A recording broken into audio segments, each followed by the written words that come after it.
Welcome. Welcome. Today we're going to talk about speed control.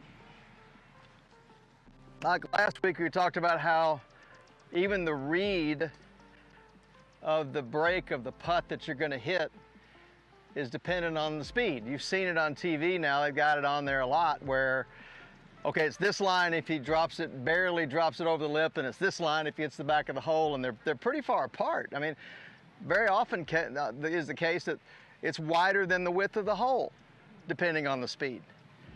So today we're going to focus on speed control, not directional control. And I'm going to give you some very practical things that you can do that will help you to control your speed. Now, this stuff has an accumulative effect over time. It's not going to be that you're going to leave here today and you're going to be able to just hit it at the exact perfect speed every time. You have to build it. And so I recommend that you do these exercises as often as you can, because frequency absolutely kills volume. Now, what do I mean by that? 15 minutes a day, twice a day, 7 days a week is far better than 5 hours on a Saturday, okay? All right, so volume is nice, but after about 45 minutes, your central nervous system and your unconscious stop learning. So, I mean, you're better off going on to a different skill. Go to a different skill, right? Than standing there for hours and hours on end doing these exercises that we're going to talk about. So your hands know where the putter face is, right? So aiming the putter face at address is important to a point, but if you focus your attention out where you want the ball to end up, you have a much better chance of your hands directing the putter face in that direction than staring at it at address and not knowing where you want it to go. All right? So a lot of this today is assuming that your hands already have a good idea of where the putter face is, and now we're just going to control your speed.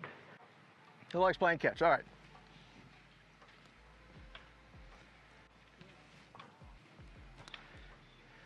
Now, where was your forearm? What angle was it on, and which fingers did it roll off of, and what was the RPMs of the ball, and what was the arc? What was the angle of the arc? I don't care. He don't care, right? What did he do? He looked at me and he threw it. Did he throw it on the ground like that? No. Did he throw it over there? No. You all have touch. You all have feel. We're all wired for this. What we have to do is we have to calibrate and refine this. There are pretty much just two factors in putting. You know, there's distance, there's direction. Drills like this, you know, as monotonous and as kind of silly as they may seem, are just kind of help prove the point that we all have the ability to do this. This is borderline wired into our subconscious. This is something that something everyone can do. This helps prove that we all got this. It is one of the most important key factors of putting is distance. So here's the lesson. Here's the clinic. Ready? Here's the punchline. Great putters are made. They're not born. No one comes out of the womb and makes a 30-footer.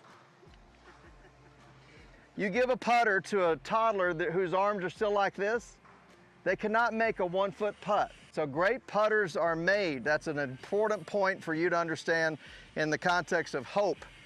If you've been a terrible putter, who all here has been an absolutely horrific putter? I have. Okay.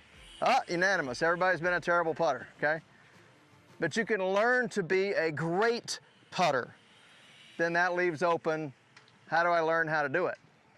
You know, what do I need to practice? Distance control, we're going to talk about today. Directional control we talked about last week.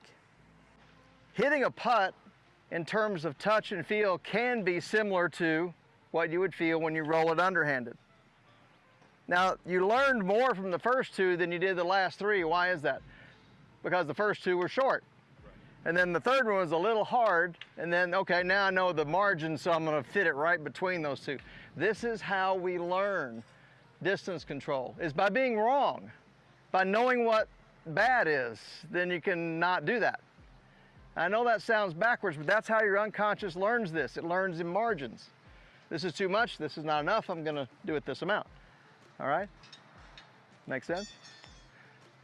Now, when you were throwing those golf balls, not one time did I see you go like this and look at your hand. Why is that? I knew where the hand was at. You knew where your hand was at, and you knew where you were trying to stop it. All right? So you knew where this was without looking at it, and then you knew where that was because you were looking at it. So a lot of your distance control development is going to be you looking at the hole or the target or the fringe or wherever you want the ball to end up while you're stroking it. So you can develop this sense of force and distance. This much force equals that much distance. That's what you're trying to figure out for you as an individual. What is that like? What does that mean? What's that about? All right, all the while you are looking where? At the putter head? No. All the while you're doing a long version of Jordan Spieth. But just look out there just like Jack did perfectly. He looked out where he wanted the ball to end up.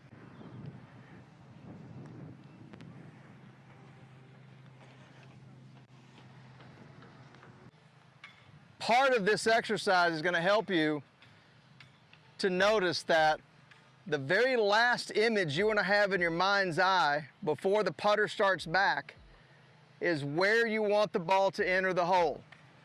Dead in the center, right center if it's a right to left breaking putt, right lip, left lip, the back of the hole. The last image you have in your mind's eye to help you calibrate how hard you're going to hit it is where the ball is going to enter the hole. So these exercises you're doing staring at the hole, you're looking at the hole a lot more than you normally do, so that your field can say, aha, I need to hit it this hard to make it go in that part of the hole. Does that make sense? Spend less time looking between your feet and you will be a better putter. Spend more time looking at the part of the hole you want the ball to go in, the leaf of grass that you want the ball to roll over, and you will be a better putter. The last sound you should hear before you make that putt is the sound of the butt. Imagine the sound of the ball going into the hole. Yeah. Visualization. That's what you got, but this makes a lot Yeah. of sense. And a lot of times you'll hit a good shot and it ends up 40 feet from the hole because of the slopes. Yep. When the greens are really fast and the greens are firm, you can hit good shots and have a 50-footer. Right. So it's, out here especially, it's unavoidable. I mean, it's going to happen. It is. And you got to be able to handle, all the roller coaster ride that the ball is going to go on. Yep. Yeah. It's just a matter of reaching into what you're fully capable of and calibrating it, fine-tuning it. This is an exercise. This is what we used to call a drill. This is not how you're going to execute putts on the golf course. This is so that you can learn. Acceleration is not the answer to everything. If I buy into the idea that acceleration is everything, did that ball stop anywhere near the pink frisbee? But I accelerated nicely, but everybody and his brother and his entire family would say that this is a lousy putting stroke. Though there's a bias in there that you want to at least look at and say, man, maybe maybe I'm blaming the wrong thing. Maybe I just don't have great touch. And if that's possible, if maybe I don't have great touch is possible, you can work on your touch and improve it. And then what I want you to do is I want you to take an excessively long backstroke and then change the length of your follow-through so the ball will stop close to parallel to your target. And I want you to make long backstrokes and adjust your follow-through until the ball stops at the right place. I want predictable results. And acceleration is just this nefarious, who knows how much I should do it kind of a thing. Well, if it's not something you can calibrate, why would you want to even think about that? Well, developing touch how? Okay, well, developing touch this way. If I change the length of this follow-through, the ball will go different distances, won't it?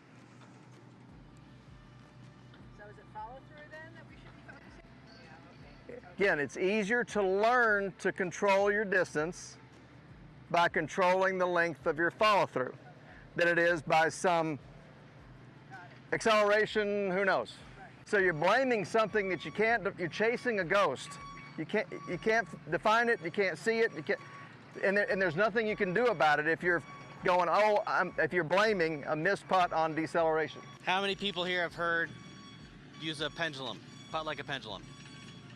Ideally, you don't want acceleration, you don't want deceleration. Those are not the factors that we're looking for. We are looking to create a consistent and really smooth putting stroke, almost as smooth and as solid as that beeping noise that's right there. So in a putting stroke, we want a nice and smooth pendulum. That motion right there there's no deceleration, there's no acceleration. We're trying to remove that word from our vocabulary, deceleration, acceleration. We don't want that. That's going to help create that consistency in our putting stroke if we remove those words from our vocabulary. Yeah, the pendulum in the context of pace.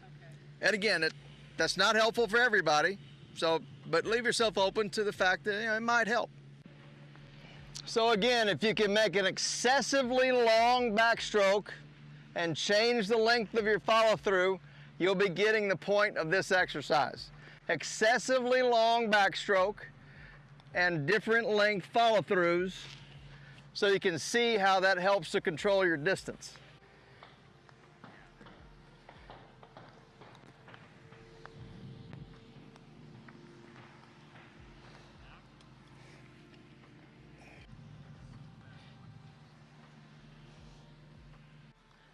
Every time you knock it off the green or leave it short, you're learning. It's the only drill in golf where being wrong is good. So if you knock it off the green a few times, what should you do? Slow down. Shorten your backstroke. Shorten your follow-through. Shorten your follow-through is the answer. Because in this exercise, you want to make a long backstroke. And you want to change the length of your follow-through so you start to get a sense of how much force equals how much distance, how much speed. Are we talking about holding putts? No. Are we talking about learning how to control your speed? Yes. Are we talking about club face control and hitting the ball on line? No. Are we talking about controlling your speed? Yes. What you've effectively done in those little exercises is you have, in your unconscious mind, you have calibrated your touch, your feel. It may be loosely calibrated, or it might be really fine-tuned calibrated. So now what you're going to do is you're going to take that touch and feel, and you're going to test it by trying to hit it toward a hole. And you're going to hit 3 putts, and you're going to stare at the hole the whole time, and you're just going to watch and see if you're going to hit it the right speed. You're just observing here. You're not trying to take it back short, not trying to take it back long. You're not aware of your follow-through. You're just observing your speed control. So 3 putts, move to a different length in a different direction. 3 putts, just 3. Staring at the hole and just observing, not judging. Not judging. If you're judging, you're not trusting it. If you're not trusting it, it's going to be hard to do on the course. The judgment-free zone here. Yeah, judgment-free zone. Very good. So at this point in the proceedings, all of you should start to have speed that's pretty close. You know, you're not knocking it way by, you're not leaving it way short. The speed ought to look pretty good whether it goes in or not. You ought to be able to stop the ball pretty much even with the hole or maybe a little past.